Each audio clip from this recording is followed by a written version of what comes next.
नमस्कार मंडळी. ठरलं तर मग आणि नशिबानी या दोन सिरियलचा आज महासंगम दाखवणार आहे. त्यामुळे आपल्या व्हिडिओचे 2 पार्ट येणार आहेत, भाग 1 आणि भाग 2. तर सुरुवातीला आपण भाग 1 पाहत आहोत. तर सुरुवातीला आपल्याला ठरलं तर मगचा एपिसोड दाखवलेला आहे. तर यामध्ये प्रतिमात्या ज्या आहेत तर त्या सुभेदारांच्या घरी आलेल्या असतात आणि पूर्णाईंच्या खोलीत असतात आणि त्यात सगळ्या घरातल्या वस्तूंवरती हात फिरवून म्हणत असतात की पूर्णाईंच्या या खोलीमधल्या सगळ्या वस्तूंसोबत माझ्या काही ना काही आठवणी आहेत असं म्हणून त्या पुन्हा पुन्हा तिथल्या सगळ्या घरातल्या ज्या काही वस्तू आहेत त्याच्यावरती हात फिरवत असतात आणि त्या म्हणतात खरंच या सगळ्या वस्तू आज ज्या काही वस्तू आहेत ना त्या सगळ्या मला स्पष्ट आठवत आहेत असं त्या म्हणतच असतात. तितक्यातच दारावरती सायली येते आणि सायली पाहत असते की प्रतिमात्या आतून घराला किती छान मायेने निरखून पाहतात. ते तिथल्या सगळ्या वस्तू किती मायेने त्या हात लावून फिरवून पाहत असतात आणि पूर्णाजी ज्या खुर्चीजवळ उभारलेले असतात त्यावर सायली म्हणते प्रतिमात्या तिच्याकडे स्माईल करून बघतात आणि म्हणतात ये सायली. आणि आता त्या पुढे त्यांना सांगायला लागतात की म्हणतात की मी गेले 1.5-2 वर्ष या घरामध्ये येते, पण माझ्यासाठी हे घर इथल्या सगळ्या वस्तू अनोळखीच होत्या ग. इथलं काही माझ्या ओळखीचं नव्हतं. अगदी भिंतीवरचे स्वतःचे फोटोसुद्धा मला माझे वाटतच नव्हते, पण आता सगळं खूपच ओळखीचं वाटतंय. असं वाटतंय की ते हे सगळं माझं आहे म्हणून. आणि पुढे म्हणतात की माझी स्मृती गेली ना ग सायली, तेव्हा मी फक्त घटना नाही विसरले, माझी नातीसुद्धा विसरली होती ग मी. आणि याचं दुःख कधीही कोणालाही सांगून अजिबातच कळणार नाही. आणि पुढे प्रतिमा इकडे हात करून म्हणतात की मी माझ्या हक्काच्या जागासुद्धा विसरून गेले होते ग या घरातल्या. आता प्रतिमा त्यांना त्यांच्या याच घरातल्या आठवणी आठवत असतात. त्या म्हणतात तुला सांगते मी माझ्या 10वी-12वीच्या सगळ्या परीक्षांचा अभ्यास ना याच पलंगावरती बसून केला, या खिडकीमध्येच. पुन्हाहीसुद्धा पहाटेपर्यंत माझ्यासाठी जागायच्या, मला झोप येऊ नये म्हणून माझ्यासाठी चहा करून आणायच्या. हे घर माझं नाही आहे ग सायली, पण या घराने आणि या घरातल्या माणसांनी मला इतकं प्रेम आणि इतकी माया दिली आहे की हे सगळं माझंच होऊन गेलं. त्यावर सायली म्हणते आपल्याला जन्म जरी दिलेला नसला तरी काही माणसं आपल्यावरती किती प्रेम करू शकतात हे माझ्यापेक्षा कोणाला जास्त माहिती असू शकेल प्रतिमात्या म्हणतात मी लहान असताना माझ्या आईवडिलांचं भयंकर मरण बघितलं.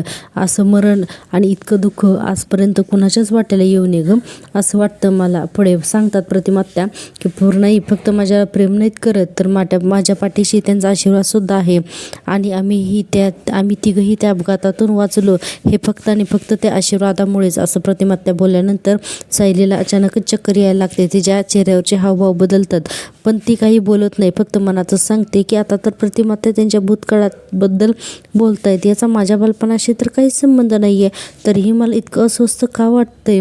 सायली मनातच विचार करत असते आणि तिला काही समजत नसतं की असं का होतंय. आणि आता आपल्याला लगेचच सकाळ झालेली दाखवली आहे आणि आपल्याला दाखवलेलं आहे की इकडे नशीबवान या सिरियलतील रुद्रप्रताप जो आहे तर त्याच्याशी अर्जुन बोलत असतो. आणि आज या 2 सिरियलचा महासंगम आहे आणि त्यातलाच तुम्ही एपिसोड 1 हा तुम्ही पाहत आहात. दुसरा भागसुद्धा लवकरच येणार आहे. आता अर्जुन त्याला म्हणत असतो की काय मग कशी चालली आहे लग्नाची तयारी आहे, तयारी झालीच असणार ना. तर रुद्रप्रताप म्हणत असतो मला कोणी कामच सांगत नाही आहे. तर अर्जुन म्हणतो बरोबरच आहे ना, नवरदेवाला कोण काम कसं सांगणार, त्यासाठी तर आम्ही येतोय ना. तर तिकडे रुद्रप्रताप म्हणतो की हो लवकर या हा. आणि इकडे सायली आणि गिरिजासुद्धा बोलत असतात. गिरिजा म्हणत असते सायली ताई लवकर ये हा. तर सायली म्हणत असते हो लवकरच येतोय, पण तुला येताना काही घेऊन यायचं आहे का. तिकडे गिरिजा म्हणते नाही ग काही नको, तू फक्त ये लवकर. माझी मैत्रीण आहे ना विशाखा, ती पण नाही आहे ग, तू ये लवकर म्हणजे मला तुझा आधार वाटेल हां. तर सायली म्हणते मला माहिती आहे गिरिजा आणि आम्ही लवकर येतोय हां, आणि माझं आवरलेलंच आहे, पण यांचं अजून आवरतच नाही आहे. इकडे अर्जुन म्हणत असतो या बायकांचं आवरणं कसं आहे तुला माहितीच आहे ना. तर रुद्रप्रताप शांतपणे म्हणतो मित्रा मला कसं माहिती असेल. तर अर्जुन म्हणतो हां राईट नो वरीज, काही दिवसानंतर तुला सुद्धा कळेलच हां. त्यावर लगेच आता रुद्र म्हणतो की हो बरोबरच आहे, मलाही नक्की कळेल, ते तरी आहे. इकडे गिरिजा म्हणते सायलीला की लवकर ये हां, तू आली ना की माहेरचा आधार वाटतो ग मला. सायली म्हणते हो ग बाळा निघतोयच हां आम्ही, लवकरात लवकर येण्याचा आम्ही प्रयत्न करतोच आहे, तू अजिबात काळजी करू नकोस हां, बाय ठेवू का मी फोन. त्यानंतर गिरिजा पण फोन ठेवते. आणि आता आपण पाहतोय की सायली आता घरामध्ये जाते की अर्जुनचं काही आवरलेलंच नसतंय ना म्हणून विचारायला अर्जुनला. आणि आपण पाहतोय की आतमध्ये सोफ्यावरती हे जे आहेत ना, अस्मिता आणि अस्मिताचे वडील, हे दोघंजण फोनवरती काहीतरी खेळत असतात, गेम खेळत असतात. आणि इकडे कल्पनाताई जे आहेत ना, तर त्यांनी पोळी भाजीचा डबा बनवलेला असतो सायलीला आणि अर्जुनला देण्यासाठी. आता ते येतात आणि म्हणतात, सायली आवरले का तुझं? सायली म्हणते हो, आणि म्हणतात हे घे, हा ना पोळी भाजीचा डबा घे. सायली म्हणते अहो आई एवढं कशाला करत बसलात?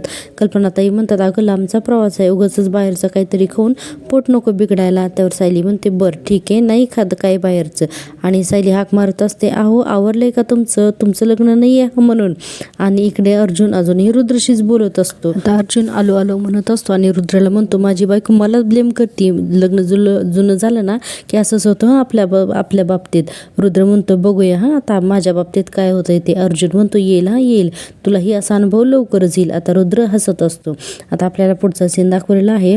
कल्पनाताई म्हणत असतात सायली 1 मिनिट अगं हे ना आमच्याकडून गिरिजा करता गिफ्ट, हे घे. असं म्हणून कल्पनाताई सायलीला एक गिफ्ट देतात. आता सायली म्हणते बरं ठीक आहे चालेल मी देते गिफ्ट. आता आपल्याला दुसरा सीन दाखवलेला आहे नागराजचा.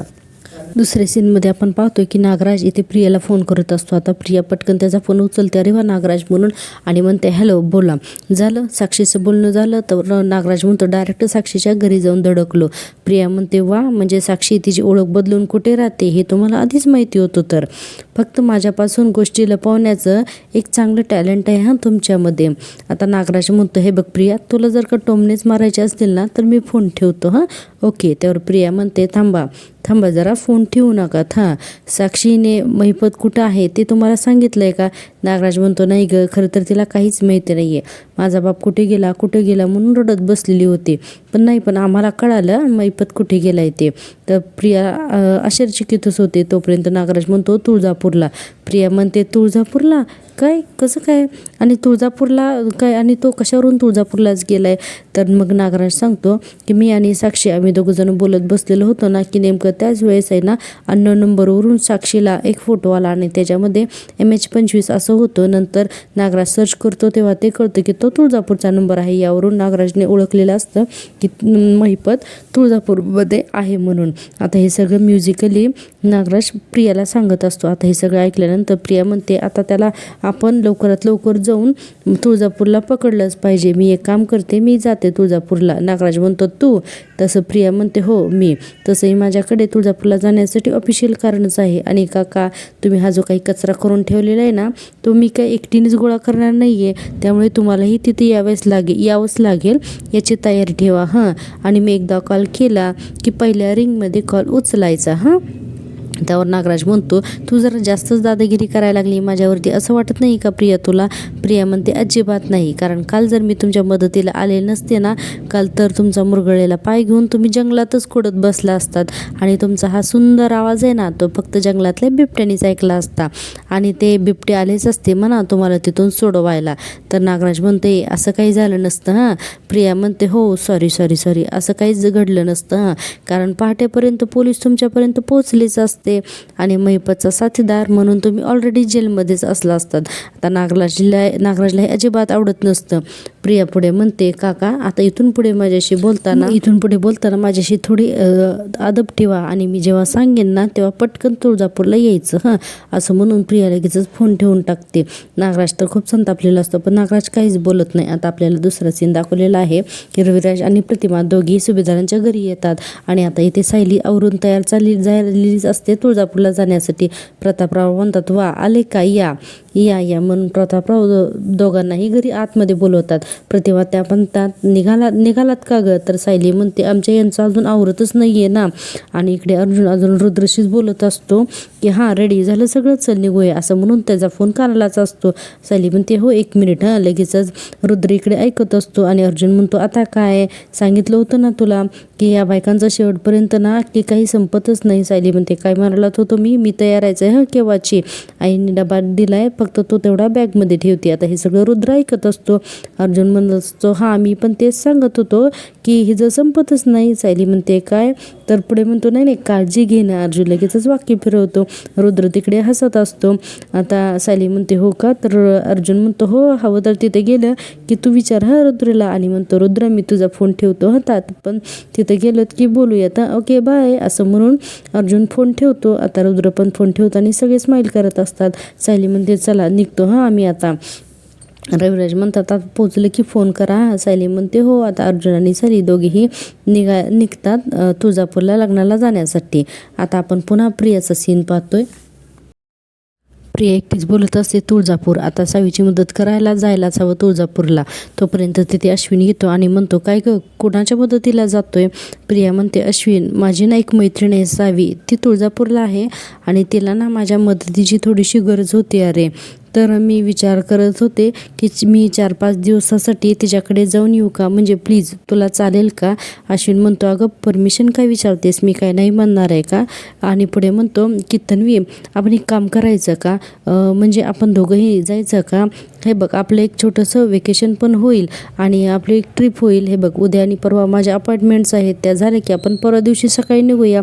मग पुढच्या 4 दिवस मी दुसऱ्या डॉक्टरला OPD मॅनेज करायला सांगेन, चालेल का. सायली म्हणते प्रिया म्हणते परवा निघायचं म्हणतोस. अरे काय झालंय ना की सावीने मला ना आत्ता अर्जंट बोलावून घेतलंय, म्हणून मी विचार करत होते की आत्ता अर्जंट निघायचं. आता अश्विन म्हणतो आत्ता तर मला निघावायला नाही ग जमणार, उद्या मला काम आहेत. तर प्रिया म्हणते इट्स ओके अश्विन, अरे तू डॉक्टर आहेस त्यामुळे तुझ्यासाठी सगळ्यात अगोदर काम येतं, मी समजू शकते ना. शिवाय अस्मिताची तब्येतसुद्धा खूपच नाजूक आहे ना, तर तुला इथं कसं येता येईल. तू जर इथं अस्मितासोबत थांबलास ना तर मला ना अस्मिताचं टेन्शन नाही येणार. त्यावर अश्विन म्हणतो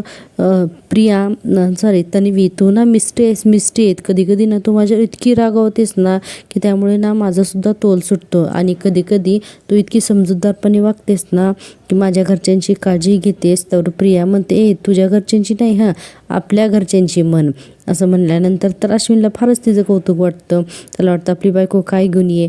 लगेचच प्रिया म्हणते बरं अश्विन मी आता लगेचच बॅग भरायला घेऊ का, मला जायला हवं, काय नाही की अंधार पडायच्यात पोचायला हवं हां. त्यावर अश्विन म्हणतो ठीक आहे पण पोचले की मला फोन कर हां. प्रिया म्हणते की हो बाबा नक्की करेन फोन, तू ही काळजी घे. असं म्हणून आता आपल्याला दाखवले की अर्जुन आणि सायली दोघेही गाडीमध्ये जात असतात. तर गाडीमध्ये जात असताना सायली अर्जुनवरती रुसून बसलेली असते. अर्जुन म्हणत असतो बायको किती छान दिसतेस ग तू, पण चेहरा का असा झालाय तुला, काय झालंय तुला. सायली म्हणते काय गरज होती त्यांना असं सांगायची की मी तुमच्यावर ओरडते म्हणून. अर्जुन म्हणतो मी कुठं काय सांगितलं, त्यांनीच तुझा आवाज ऐकला ना. सायली म्हणते मी ओरडत असते तुमच्यावर, त्यांना वाटत असेल की मी सतत तुमच्यावर ओरडत असते. अर्जुन म्हणतो नाही ओरडत का, नाहीच ओरडत, मला असं म्हणायचं की तू ओरडतच नाही माझ्यावर, अजिबात ओरडत नाहीत. त्यावर म्हणतो की डोंट वरी रुद्रला सुद्धा ही सवय होऊन जाईल गिरिजाची. आणि पुढे सायली म्हणते की हो पण मला ना फोनवरती गिरिजा जरा गोंधळलेलीच वाटली. अर्जुन म्हणतो ऑब्विसली आता इतकं सगळं अचानक घडतंय, लग्न होतंय म्हणल्यानंतर होणारच ना. पण सायली म्हणते पण लग्ना अगोदर सगळ्या शंकांचं निरसन व्हायलाच हवं, मला वाटतं मी बोलावंच गिरिजाशी. आता अर्जुन म्हणतो गुड आयडिया, आपण दोघंही बोलू हां तिच्याशी. आता सायलीला इतक्यातच महिपतचा तो सगळा जंगलातला सीन जो आहे तर तो आठवत असतो की महिपतने गोळीबार करून त्यानंतर महिपत कसा बेपत्ता झालाय तो. त्यावरती सायली म्हणते या लग्नामुळे ना एक गोष्टच थांबणार आहे हां. तर अर्जुन म्हणतो कोणती. तर सायली म्हणते महिपतची शोध मोहीम थांबणार, तो कुठे लपून बसलाय ना काय माहिती. आणि महिपत जो आहे तर आता आपल्याला दाखवलेला आहे की महिपत जो आहे तर तो सामर्थ्य नावाचा एक बंगला असतो, तो नागराजचा रुद्रप्रताप घोरपडेचा नशिबांमधल्या सिरियलमधला. आणि तिथं महिपत येऊन बसलेला असतो आणि तिथे तो आठवत असतो की मी जंगलातून तर सुटतोय पण आता मला पोलिसांपासून लपवण्यासाठी मला इथे येऊन बसावं लागतंय आणि मला वाटतं ही जागा योग्य, आता मला फक्त नागेश्वरच मदत करू शकतो असं महिपत म्हणत असतो. आता इकडे पुन्हा अर्जुन सायलीचा सीन दाखवलाय. सायली म्हणत असते माझ्या डोक्यातून त्याचा विचार जात नाही, तो महिपत कुठं असेल ना माहीत नाही. अर्जुन म्हणतो रिलॅक्स सायली, त्याचा विचार करू नकोस, पोलीस आहेत ना त्याला शोधता येतच, तू रिलॅक्स हो बरं. सायली म्हणत असते की मला असं वाटतं की तो एकटा नाही आहे, कुणीतरी ना त्याला मदत करते.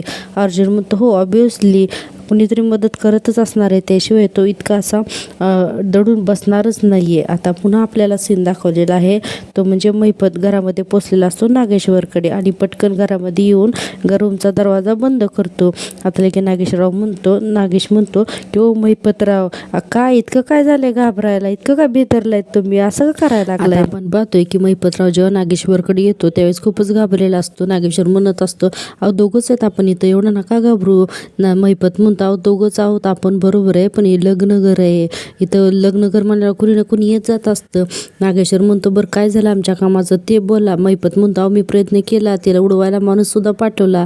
आता हे सगळं महिपत आठवत बोलतो आणि म्हणतो की ऐन वेळेला तो अर्जुन सुभेदार तिथं टपकला ना आणि तिला वाचवलं. आता इकडे पुन्हा अर्जुन आणि सायलीचं सीन दाखवलं. अर्जुन म्हणत असतो बायको मी काय म्हणतोय की आपण लग्नाला चाललो आहेत ना, किती मस्त प्रवास आहे.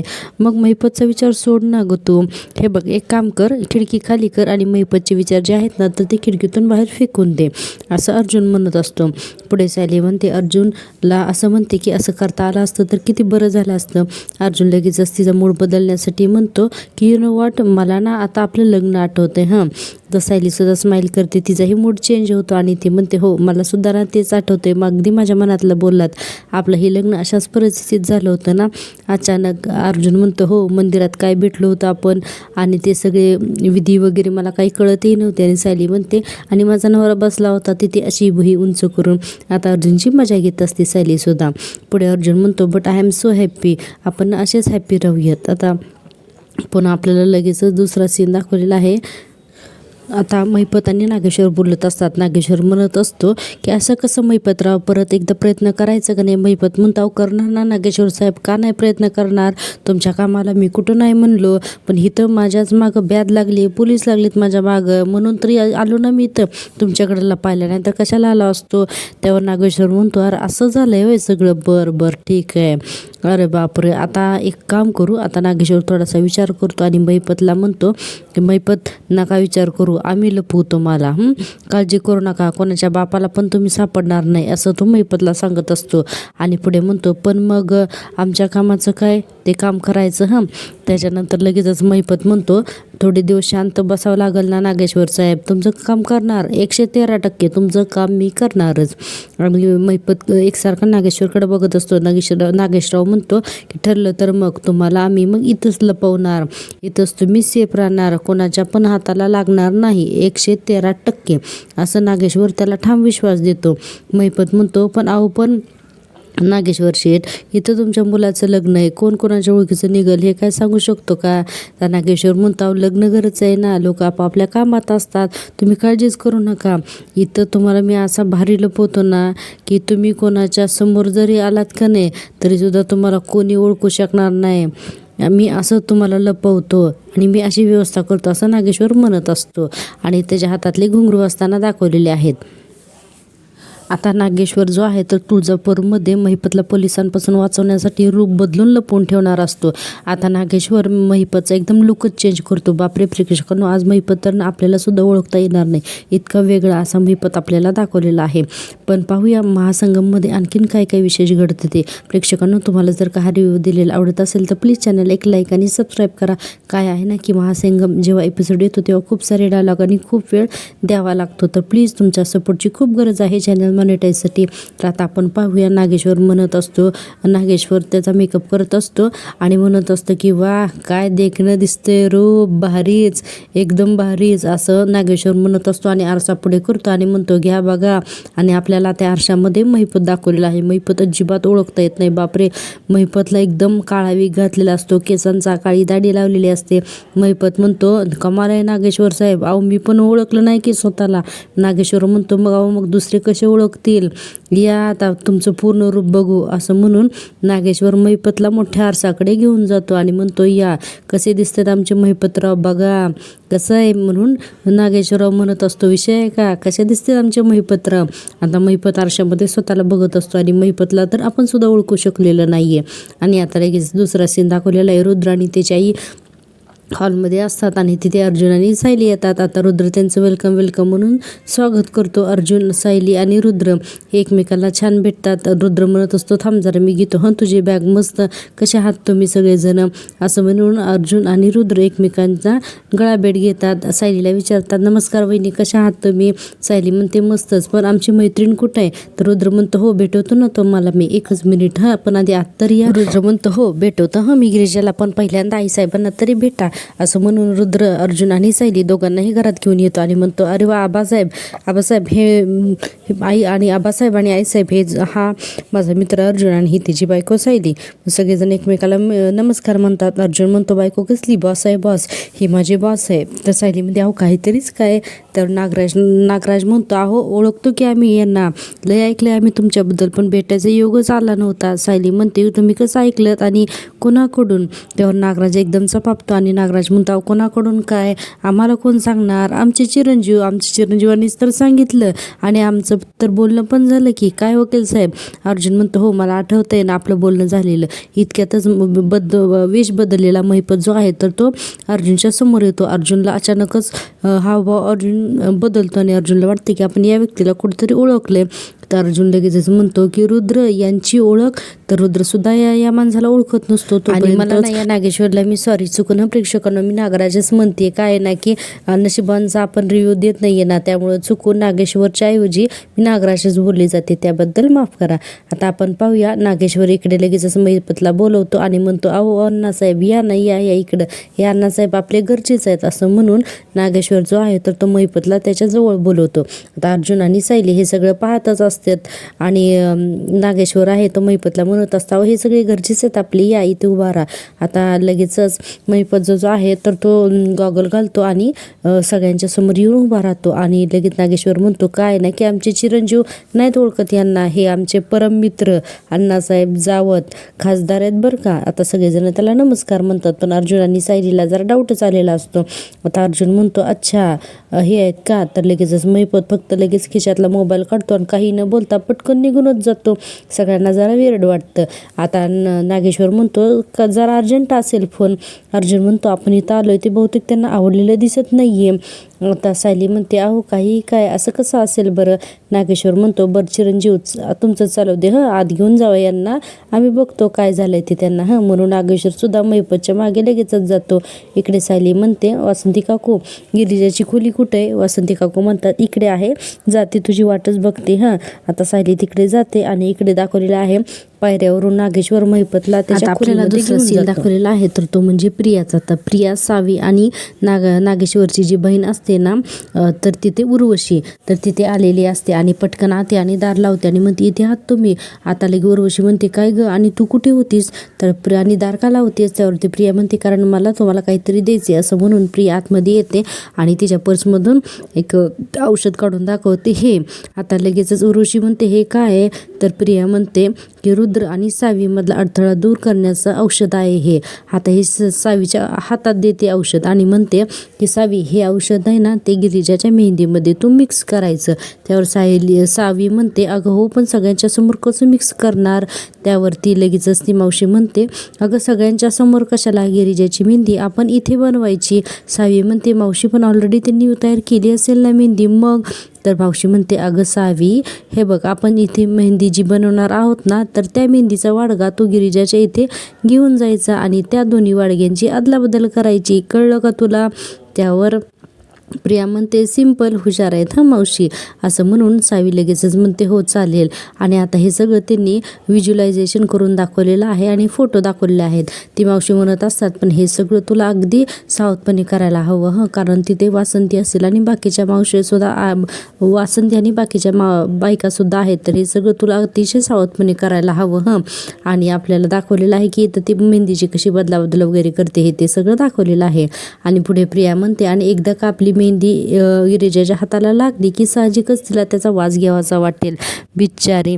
आणि मग नंतर लग्नाची मेहंदी म्हणून वास घ्यायला जाईल आणि अलगदच आपल्या जाळ्यात अडकेल आणि तिथेच चक्कर येऊन पडेल, असा प्रियाचा प्लॅन असतो. ही प्रियाना ज्या सिरियलमध्ये जाईल तिथे सगळे प्लॅन आणि प्लॉटिंगच करते की काय. असू देत, पाहूया पुढे. ते उर्वशी म्हणते, इथून पुढचं कोऑर्डिनेशन एकदम व्यवस्थित झालं पाहिजे, कारण एकदा का सावज आपल्या जाळ्यामध्ये अडकलं की मी आणि प्रिया तिच्या खोलीमध्ये जाणार, म्हणजे तू सावी आपल्या घराचा मेन स्विच बंद करायचा. सावी म्हणते, डन मावशी. आणि मग पुढे काय करायचं? त्यावरती मावशी म्हणते, मग काय, अंधार झाला की मी आणि प्रिया गिरिजाचं पार्सल करून तिला खिडकीमधून बाहेर फेकून देणार, दॅट्स इट्स. आता या दोघी जणी विलन जे आहेत तर ते प्लॅन करत असतात. हे सगळे विलन एक दाखवलेले आहेत आणि सगळे चांगले व्यक्ती एक दाखवलेले आहेत महासंगममध्ये. पुढे सावी म्हणते, पण मावशी तिला कुणी बाहेर बघितलं तर?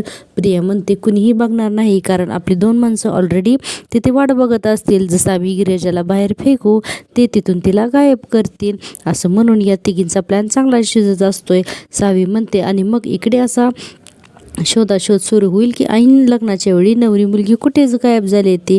आणि मग मावशी म्हणते, आणि मग मी रुद्रकडे जाईन आणि त्यांनी मला दिलेल्या वचनाची त्याला रुद्रला आठवण करून देईन की गिरिजा लग्नाच्या अगोदर पळून गेली तर त्याला सावीशी लग्न करावे लागणार आहे म्हणून. आणि यावरती रुद्र काहीच बोलू शकणार नाही. आणि मग काय, आमच्या रुद्रचं लग्न होणार आमच्या सावीशी, डन. असं म्हणून तिघीजणी सुद्धा एकमेकाच्या हातावरती टाळ्या देतात. अतिशय क्रूर आणि विचित्र या तिघीजणी दाखवलेल्या आहेत. विलन एकत्र आले ना की काहीही होऊ शकतो. प्रिया म्हणते, चला सावीचं काम तर झालं, आता माझं काम महिपतला तर शोधायलाच हवं, असं दाखवलेलं आहे. आता आपण पुढचा सीन पाहतोय की अर्जुन म्हणत असतो, रुद्र तुझा हा वाडा एकदमच भारी आहे. हां, रुद्र म्हणतो, बघायचं आहे तुला? चल. अर्जुन बॅग उचलतो तर रुद्र म्हणतो, अरे बॅग राहू दे, तर आपण बघायला जाऊया. रुद्रची आई म्हणते, लवकर या, हां आता मेहंदीचा कार्यक्रम आहे. आता आपण लगेचच पुढचा सीन पाहतोय. महिपत आणि हा जो नागेश्वर आहे तर तो एका रूममध्ये येतात. आता महिपत पटकन त्या रूममध्ये शिरतो, नागेश्वर पण जातो आणि खोलीचा दरवाजा बंद करून घेतो. आणि आपण पाहतोय की महिपत आतमध्ये गेल्यानंतर म्हणतो, आगीतनं उठून फुफुट्यात पडल्यागत झालंय मला. ज्याच्यापासून पळत होतो तो समोर येऊन उभा राहिलाय. आता कुठं पळू मी? या महाभारतातल्या अर्जुन जसा माशाचा डोळा बघत होता ना, तसं हा अर्जुन माझ्या डोळे घालून बघत होता. असं वाटलं कधी बाण काढेल आणि मला. तो नागेश्वर म्हणतो, नाही मारणार तो तिला, तुम्हाला. अहो समोर होता तरी ओळखलं तर का त्यानं तुम्हाला? महिपत म्हणतो, अहो समोर होता पण ओळखलं असतं तर विषयाची परीक्षा एकदाच घ्यायची असती. नागेश्वर साहेब मला इथून काढा बरं तुम्ही. तर नागेश्वर म्हणतो, बाहेर काढू तुम्हाला? महिपत शेठ, बाहेर काढूच तुम्हाला. एक काम करतो, आमच्या आउट हाऊसमध्येच तुमची व्यवस्था करतो. हां चालेल का? पण तोपर्यंत तिथनं बाहेर पडू नका, चालेल का? महिपत म्हणतो, मला काय वेळ लागलंय का?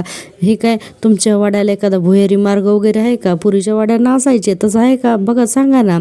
तर नागेश्वर म्हणतो, दमा जरा महिपतराव, तुम्हाला सही सलामतीतनं बाहेर काढणार आम्ही. दमा, तुम्ही काळजी करू नका, मी काहीतरी व्यवस्था करतो, तोपर्यंत तुम्ही इथनं बाहेर पडू नका, दमा.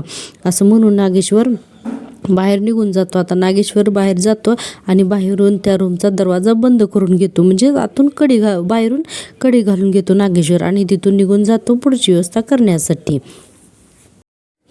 महासंगमचा टोटल जो एपिसोड आहे तर तो 60 मिनिटाचा दाखवलेला आहे. इथे आपण 30 मिनिटाचा रिव्ह्यू ऐकलेला आहे. पुढचा भाग मी लवकरच तुमच्यासाठी घेऊन येत आहे. पाहत राहा माझ्यावरती सिरियल आणि असाच छान छान महासंगमचा एपिसोड पाहण्यासाठी सबस्क्राईब करा माझ्यावरती सिरियल या आपल्या पहिल्या मराठी यूट्यूब चॅनलला. भेटूया पुढच्या भागात, तोपर्यंत बाय.